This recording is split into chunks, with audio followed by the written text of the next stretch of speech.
Hello everyone, this is Mikey Garcia. Yo, it's your boy, the odd guy himself, Malik King Scott. Hi, I'm Charlie Edwards. This is Fast Eddie Chambers, and you're listening to the Boxhard podcast with my main man, Joey Coastman. Hello everybody and welcome to the 5th episode of the Boxhard podcast. I'm your host Joey Coastman. Today I'm on my own. I'm not joined by Ayaz Sumra, unfortunately. He couldn't be here, so I'm on my own for the review part of the show, so it shouldn't be too long this week. But we're going to get straight into this, or I'm going to get straight into this, with the Wednesday night show in Glendale, Arizona, USA. Lee Selby defended his IBF World Featherweight title against Fernando Montiel. Now, Selby gets his 22nd win. Montiel gets his 5th loss. Fernando Montiel's record now 54 wins, 5 losses and 2 draws. Selby, he won unanimously, but he didn't impress, to be honest. I think a lot of top boys in the featherweight division will now be looking at him because I just think that Selby was getting hit too much. Selby couldn't establish his jab at all throughout the fight. He rarely landed with a jab. But, I mean, he done enough to win unanimously in America. That's his first defence of that title, which he won from Evgeny Gradovich. Montiel did quite well. You could see that he had a lot of experience. I think he's a 2 or 3 time world champion. You could see that Fernando Montiel had a lot of experience. He was using his ring smarts on Lee Selby, and Lee Selby did not look as impressive as he has looked. I mean, I think he's a great champion, Selby, and I think he can go on to be one of our best champions and a really, really good champion. But I think he did not perform as much as, he didn't impress as much as I thought he would do, especially Montiel, now aged 36. But maybe it was just an off night for Lee Selby. A lot of boxers have those type of days.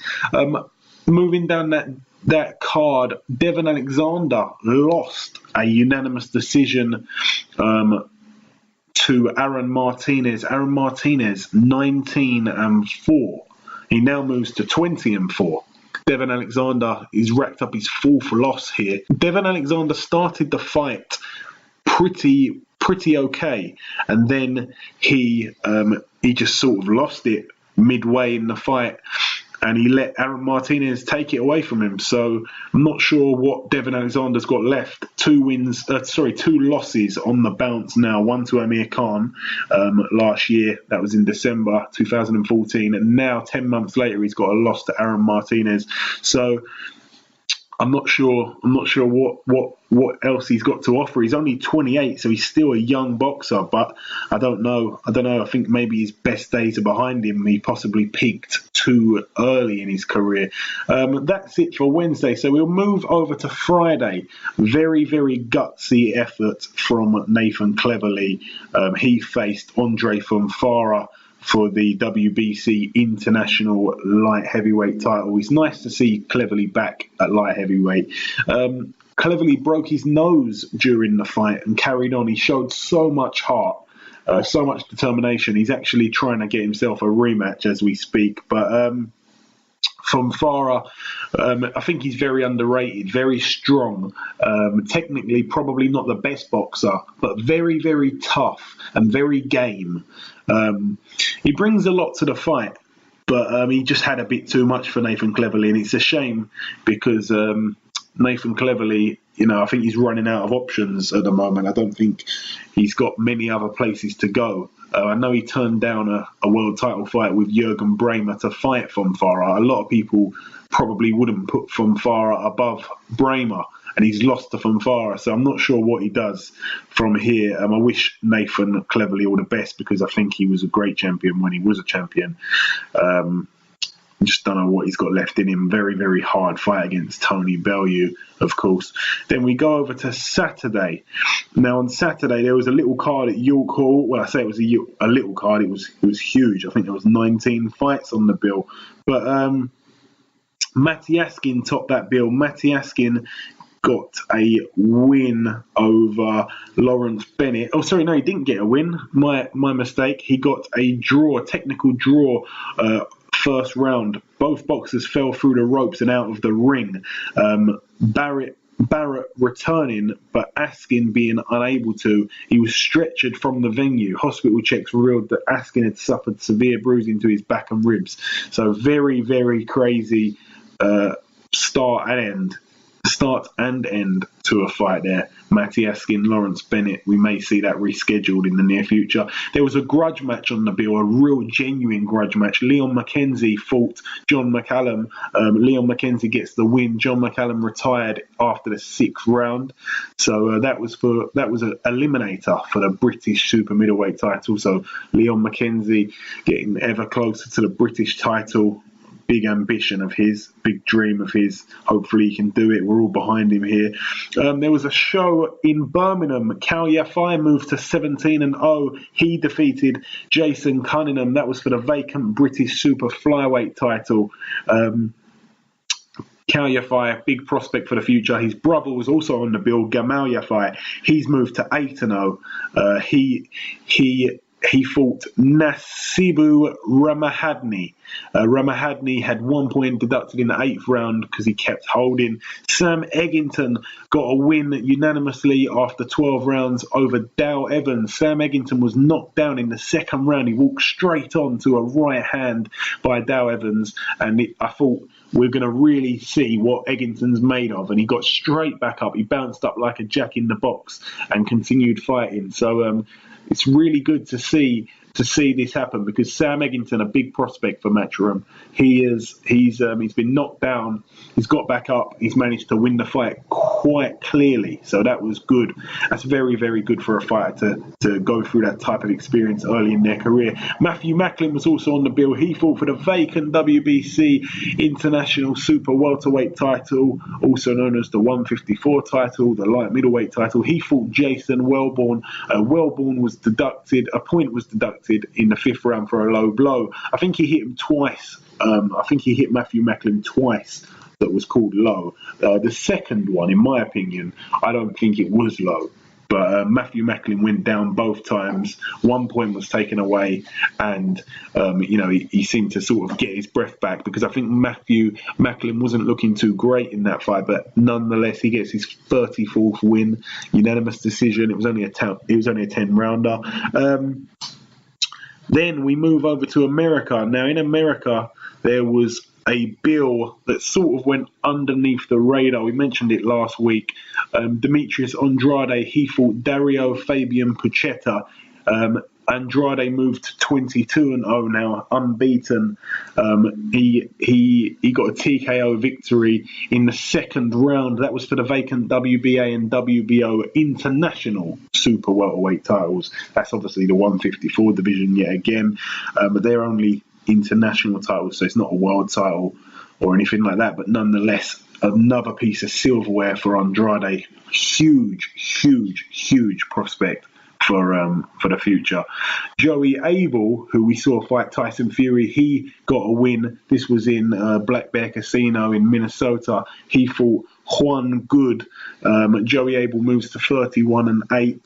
Juan Good was only, he's now 6-2. He hasn't had a huge career. He only started boxing in 2011 professionally.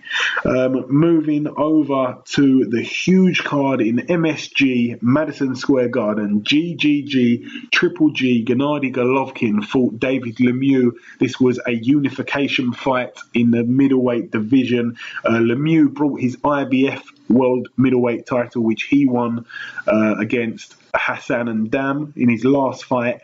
So it was his first defence of his IBF title. He fought Golovkin. Golovkin brought to the table his IBO middleweight title. Again, that's not regarded as one of the biggest belts in boxing, the IBO, but nonetheless, he brought his IBO world middleweight title. He brought his interim WBC world middleweight title and his WBA super world middleweight title. So there was 4 world titles on the line, 3 of them in which are regarded as the belts to get, the belts that everybody wants. Gennady Golovkin moved to 34-0 with 31 knockouts. He stopped David Lemieux in the 8th round. David Lemieux showed a lot of heart, a lot of courage. He came out literally every round throwing bombs, but he just was unable to really hit Golovkin. When he hit Golovkin, Golovkin was not really affected by his power. Golovkin was absolutely sensational. He did say in the build-up that he was going to show the fans a big drama show. He really did. From the first round, second round, third round, he was dominating Lemieux. He was outboxing Lemieux, but really schooling him. Golovkin's jab, and I'm going to go on record and say this, I think that Golovkin has got one of the best jabs in world boxing. This guy, and it wasn't just because he fought Lemieux, because, Lemieux, he hasn't got a lot of head movement. He's pretty easy to hit, in my opinion. Golovkin has just got an absolutely fantastic jab. We've seen him knock people down with a jab. He's got scary power in both hands, and Golovkin is a real force to be reckoned with now. He's now fighting the winner of Cotto and Canelo. Cotto and Canelo fight next month. Now, the winner of that has to face Golovkin. If they avoid Golovkin, Golovkin ends up taking the belt that they're fighting for, which is the WBC title. At the moment, Golovkin's only got the interim WBC title, which is kind of regarded as it's not the belt that everybody wants. The interim is more like the second title. They're fighting for the first title, the main one. So that's Cotto and Canelo. So the winner of that faces Golovkin. If they don't face him, then he gets upgraded to that title. If they do face him, then the winner takes all the belts. Golovkin's aim is to get all the belts in the division. So after he fights the winner of Cotto Canelo, he'll be gunning for the winner of Andy Lee against Billy Joe Saunders. That's the WBO title that they hold, that Andy Lee holds. That fight takes place on the 19th of December. So Golovkin trying to get all the belts in the division. You've got to respect him for that. Not a lot of other fighters are trying to, fight no one but unification fights. Moving down that card, Roman Gonzalez, who's on a lot of people's pound-for-pound list, even some people regard him as number one. Roman Gonzalez moves to 44-0, very close to equaling Mayweather's record. He's the WBC World Flyweight title holder. He beat and stopped in the 9th round Brian Viloria. He was down in round 3. Roman Gonzalez, again, if you have not seen this guy box, you've got to get on YouTube. You've got to see what he can do, because he's a fantastic talent in the flyweight division. Moving down that card, Luis Ortiz, King Kong Boxing on Twitter, he fought Matthias Ariel Redondo. He knocked him out in the 3rd round. Redondo was down in round 2 and round 3. It was a really, really big knockout, a big punch. The first knockdown was pretty heavy, and the second knockdown was the finisher. So you should watch that if you can. That was a good fight while it lasted. Again, Luis Ortiz, he's the Cuban southpaw. He moves to 23-0. He's unbeaten. He holds the interim WBA World Heavyweight title. So hopefully we'll see him fight someone, with a bigger name in the near future.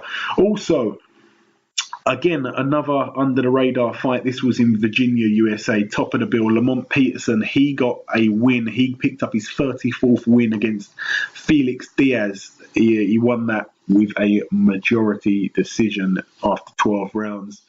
Okay, it's time for our guest on this show. Ladies and gentlemen, please welcome Mr. Dave Coldwell. Dave, welcome to the show. How's it going, mate? All right? Very good, yes, very good. Okay, so we've got a few questions for you.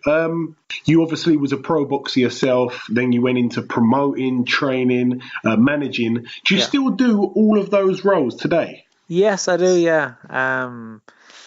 Obviously, I'm very active in the managing side of things. We've got about 25 fighters that I look after, all at different levels, guys on the circuit, prospects coming through, and then obviously champions and fighters like that. Training wise, I train Tony Bellew, Jamie McDonnell, Gavin McDonnell at the moment. So I've got those 3.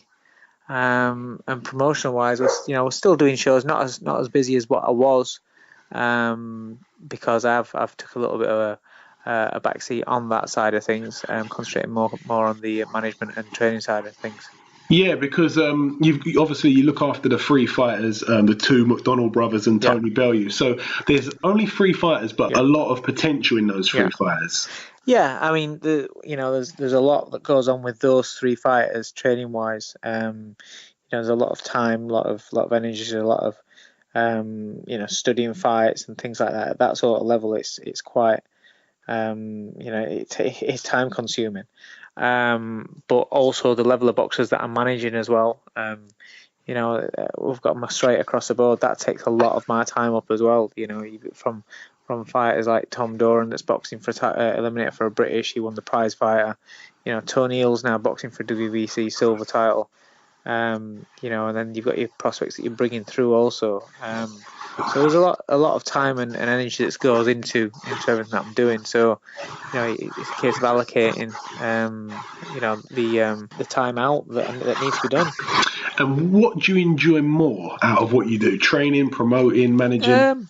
I would say at the moment, the fighters that I'm working with in the gym has reignited my training passion. I'm really enjoying that. But I also enjoy managing fighters. I've got a good young kid, Jordan Cook, who boxed at the weekend on the Sky Show. Watching kids like that, fighters coming through that you're building up. I enjoy mapping out the careers and seeing them coming on through. But promoting, I would say, out of the three is the least enjoyable. All that one is pure stress, and without television, all you're doing is losing money. It's very, very difficult. But managing, I do enjoy, but training, I think I'm enjoying the most at the moment. I want to ask you something about the McDonnell brothers. Do you, in your opinion, think that Jamie gets enough credit? No. No way. No. To be honest, both kids, because you look at the titles that Gavin's won as well. If a lot of fighters might only have become British champions, but I'm not being disparaging when I say only. A lot of fighters, I'm just talking comparison, but a lot of fighters might have only become British champions, but yet get a lot of higher profile and be talked about more, and there's a lot more buzz about them. Now, you look at these kids that they've won every single title that's open to them, from area level, English, British, Commonwealth, European, and with Jamie world, and not just world, but going over to America and beating the favoured guy twice. And I see a change now where Jamie McDonnell's profile has gone higher. He is getting respect, he's getting credit, and more importantly, the boxing fans, wherever I go now, boxing fans are talking to me about Jamie, so that's nice. But it's taken a hell of a long time for him to get there, and also still he's not spoken of in the same regards of other champions out there.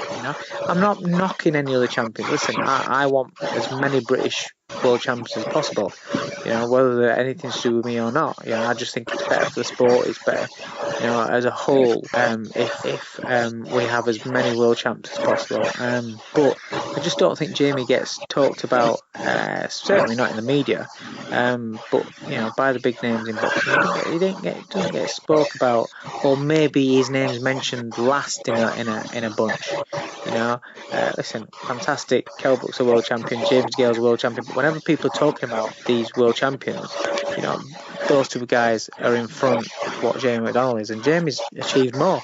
I think it's like a lot of people, they pay attention to the higher weights, to like the heavies, the cruisers, stuff like that. And yes, I don't know why that is. I don't know why that is. I think they do, but I think they pay attention to the hype.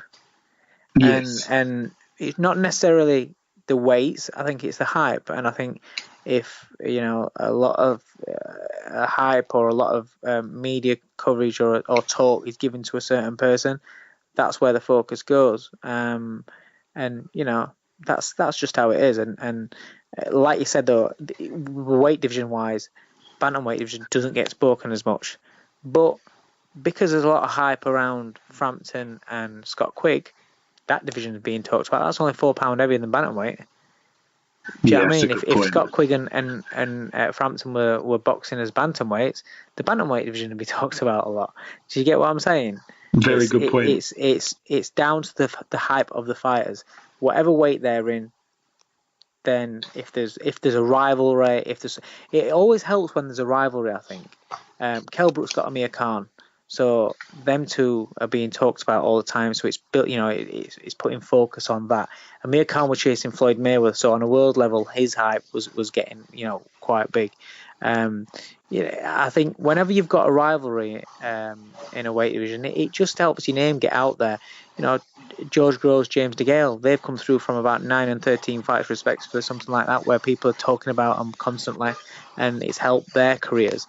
It always does, and unfortunately at bantamweight, there's not really that rivalry as such. The bantamweight division not really got that much money because there's not that much interest in it, apart from when you're boxing on an Al Layman show out in America, and that's where the money is, and that's why James has been boxing out there.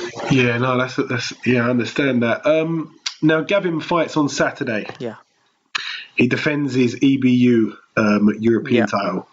Now he's fighting Jeremy Parody, who we saw fight Carl Frampton 2 years back now. Yeah.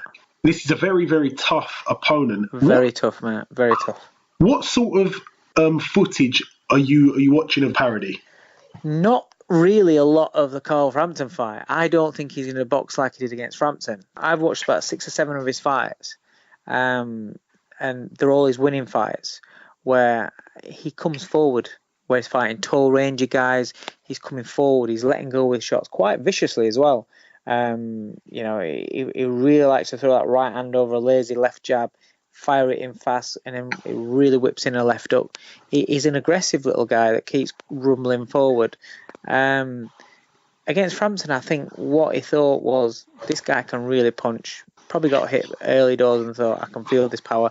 And he boxed in a more not survival, but it was more survival than anything else in that fight. I think he was a lot more negative than what he normally is. He showed a lot of movement in that, just trying to get away from Frampton shots and trying to find pot shots himself. I don't think he boxes like that against Gavin, because I think you look at Gavin McDonnell on his videos, tapes, or internet, or YouTube, or whatever you want to do, and he's not a banger. He's not particularly fast, and he's there to be it. So I think he's going to come rumbling forward, trying to take Gavin out and really trying to put him under pressure. Gavin McDonnell now, compared to the last times in the fight, he's showing a lot of different things. So it's going to be interesting on fight night to see how Gavin performs under the lights. And I just wanted to ask also, last question on the McDonnell brothers. There's a lot of brothers in boxing. When they're in the gym, some of them stay away from each other. I know that they're very close. They're always in each other's corner. Yeah. Do they spar each other at all? Yeah, they do. Yeah, they do. Do they go for it? Yeah, they do. Yeah, it's good. It is good, but apparently all they did mainly was spar with each other mainly, and in-house sparring. But now, I've brought sparring partners in for Jamie. I've brought sparring partners in for Gavin, and then they'll spar together rarely and if when needed, but they still do when they do. It is full on. There's a lot of banter between the pair of them, where one's telling the other one that his belts don't mean anything because he's not got a world title, and the other one's telling him that, well, you might have a world title, but you've been beat. I'm only one that's unbeaten in family. So there's a lot of banter that's going on between those two constantly. It's good fun, and it's a really good atmosphere, and they bounce off each other. They're absolutely fantastic to have in the gym together. But the serious work does get done. Yeah, that's good. Tony Bellew, obviously he's now fighting at cruiserweight. Yeah. When will an announcement be made? When is it likely for him to be fighting for a world title? We're just waiting on Eddie to make the announcement on the next fight. The next fight is a big fight, so we're just waiting for confirmation. Really, we've already started training. We kind of know which fight it's going to be, but we're just waiting for it all to be announced by Big Eddie. Fair enough. All right, I've got Ayaz on the call, my partner. He's got a couple of questions for you, David, then we'll let you go. No worries. Hello, Dave. How you doing? Hi, mate. How's you? Yeah, I'm not too bad. I want to ask you, Jamie McDonnell, are we ever going to see him step up a world? Yes, step up weight, 100%. 100%. He's going to fight at bantamweight his next one. We'll see how he feels at that. And also it's about what fights are out there. We would like to fight Payano, but it doesn't look like Heyman's people are wanting Jamie to fight Payano next. I think the name that they've given us isn't him. So we'll see. We'll see how that works out. But then we anticipate next year he'll be up at super bantamweight. Can we see him in the future fight Scott Quigg? Yeah, I would be surprised if that fight didn't happen, because obviously they've both got the same promoter, and it's a fight we've said. Obviously it makes sense. You step up, you fight Quigg. But there's other fights out there at super bantamweight. There's a lot of big fights for him at super bantamweight. There's obviously the Carl Frampton fight there. I'm sure that could get made. I think stylistically, I think Frampton's a better match for Jamie than what Quigg is. I still think Jamie can beat Quigg, but I just think style-wise, I think Frampton's possibly easier to beat than what Quigg is. That's not suggesting that any reflection on how I think that fight would go between those two. But also there's Seja, who's Jamie's already beaten. He had a big fight that he won out there in the States a week before we was out there, and he then called out Jamie. So there's an option for that one. They've spoke about Santa Cruz. So there's a lot of big fights out there at super bantamweight. So yeah, definitely he's going to step up there. And definitely I do envisage him fighting Quigg at some point.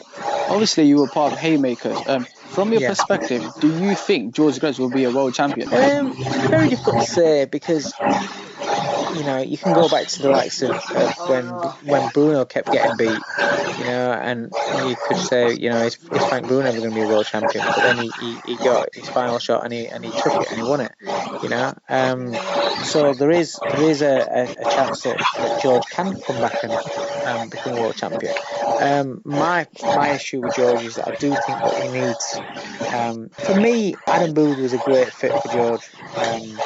I saw it up close and personal how they worked together and what Adam did for George, stylistically, mentally, everything. And I have seen the decline in him since he left Adam. It's none of my business to tell him that he shouldn't have left Adam Booth. He should be going back to Adam Booth. That's none of my business. But it's just my observation from seeing it from the inside. Some fighters just they work with certain people, and certain people can get the best out of them, and they can create something special. And I think he was on course to doing something big in the sport and being special. I do think he's gone backwards. I don't know if it's something that he can pull back, but if it is, then he needs to go with somebody. If not Adam, he needs to go with somebody like Adam. He needs that back. He does need that back. He needs that defense, that twitchiness, that sharpness, and that speed. He needs to go back to that. And if he can go back to that, then yes, he can win a world title. He was a very, very good fighter, very, very good potential to be a world star in our eyes. We used to be very excited about him. From your perspective, who wins the fight, DeGale or Groves? Now, DeGale now. I think DeGale's improved. I think George has gone backwards. Mm-hmm. And finally, what do you think of Nathan Clevery's performance against Von Farah? Nuts and guts. It was full of it. He put everything out there. He really gave it a good go. Thought he had a great chance of winning it. Unfortunately, he broke his nose, and that's very difficult to. Especially when you go into a fast pace and hard fight like that, when you've got a broken nose, that's very, very difficult to cope with. But I do think he needs some sort of defence. If he's going to go any further in the sport, if he's going to get that world title again, and win the big fights, he needs to have some sort of defence. That, looking at it wasn't. I don't like seeing fighters taking that amount of punches to the head. Okay, David, last question I've got for you. I'm going to have to put you on the spot here. No worries. aside from yourself, at this moment in time, now not the most successful, but just Yeah. purely in your opinion, who is the best trainer we've got in Britain? Adam Booth. No time to think about it. I've worked with Adam for years, and you know, I'm not embarrassed to say that I've learned a lot off Adam Booth. I've been lucky to have been around or worked with a lot of good trainers and watched a lot of good trainers. What people don't realise is that I started off, you know, back in 1996. I started training kids and amateur kids and stuff like that, and you know, I seen the Ingles work up close. You know, I was there for 10 years. But then I did little bits with Howard Rainey. Then I started for years. I was doing the house seconds for Frank Warren. Now people like to take the mick and mock the bucket boy. I was a bucket boy. All I did was I stuck a stool in that ring and held the bucket while some fighter just spat in the bucket, and that's it. You wash the gum shield out and that's it. And people like to mock that. Fair dues. But you know what? In that, as that bucket boy, I learned so much. Fighters that were in the ring, that were in that corner, that might, you know, Jimmy Tibbs would be training them. You could see so many fighters, there's so many trainers, so many great trainers that are in that corner that are working. And I just used to listen and I'd soak it all up. I've worked with Adam for years, up close, working with him, the fighters, with Joe Groves, with David Ayaz. You get to learn things, you get to soak up things. You know, I'm lucky to have done that. I've been over to America and worked there. So all in all, when you look at things and you look at the trainers that we've got, Adam Booth and what he does overall is fantastic. He's a great trainer. Jimmy Tibbs is one of my favourite people I've ever worked in corner with. I've only worked in the corner with him twice, but the knowledge that man got is fantastic. Okay, and how do you think he's going to get on with Chris Eubank Jr.? I've actually spoke to him about this. I was a bit shocked. I was a bit shocked about that one. Listen, if he's allowed to work as he wants to work and as he needs to work with the fighter, then it'll be great, and it's the best thing that could happen to Chris Eubank Jr. Because the things that he needs to improve on, Adam can improve.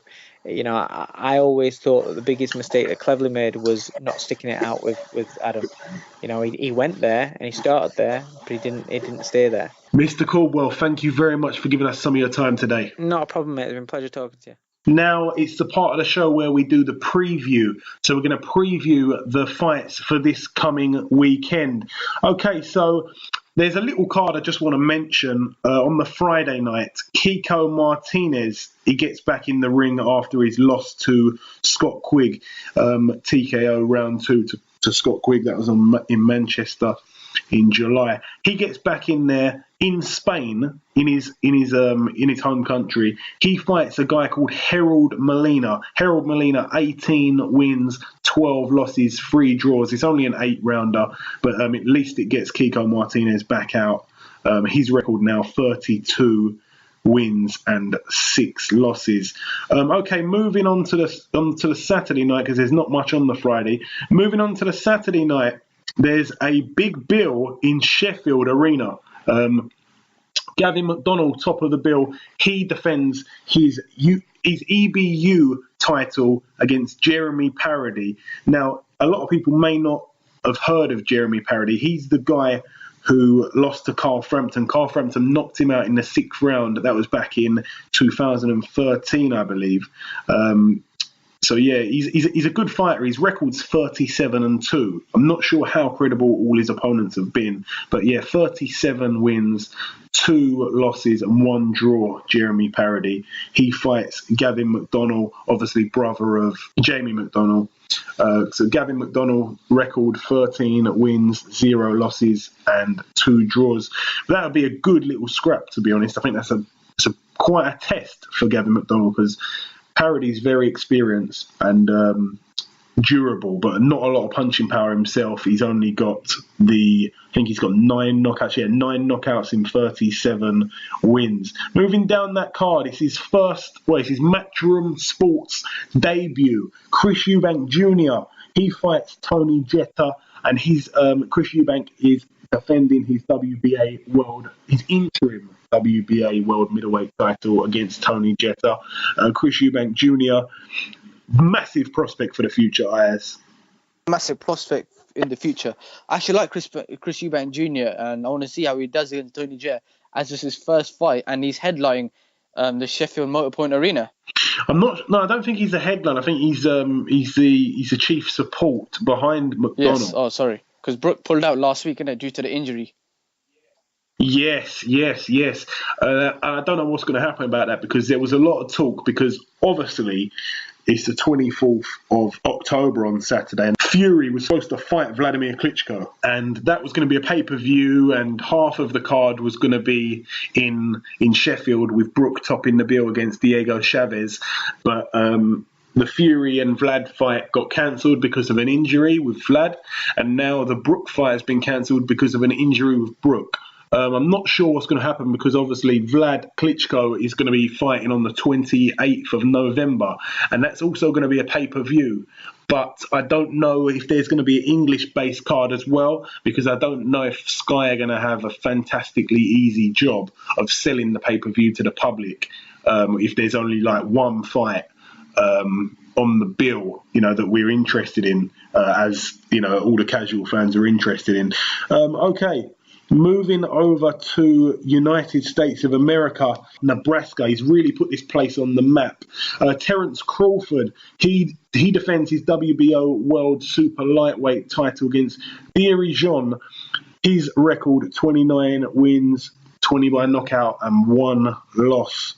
Now, his only loss was to Lamont Peterson, and now he fights arguably the best 140 fighter for the last few years, Terence Crawford. Well, sorry, I take that back. We haven't seen anything of him at 140 yet. So, he was a great 135 fighter.